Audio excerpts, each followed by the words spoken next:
ওগো আল্লাহ, ওগো মালিক, তুমি ছাড়া তো আমাদের আর কেউ নাই, তুমি ছাড়া তো আমার আর কেউ নাই। আল্লাহ গো, তুমি যদি মাফ না করো কে আমাকে মাফ করবে?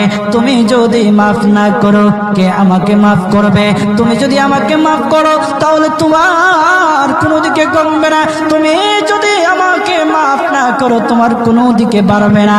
আল্লাহ গো, তুমি আমাকে মাফ করে দাও। সারাটা জীবন অন্যায় কাজ করেছি, সারাটা জীবন নাফরমানি করেছি, আমার কাছে কালেমার দাওয়াত কম আসে নাই, আমার কাছে কালেমার দাওয়াত কম আসে নাই, আমাকে লোকেরা কম বোঝায় নাই। ও আল্লাহ, তুমি আমাকে মাফ করে দাও।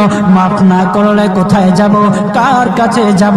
বাবা যখন মারে তখন মার কাছে আশ্রয় নেওয়া যায়, মা যখন প্রহার করে তখন বাবার কাছে আশ্রয় নেওয়া যায়, বাবা মা যখন প্রহার করে তখন দুনিয়ার কারো না কারো কাছে আশ্রয় নেওয়া যায়।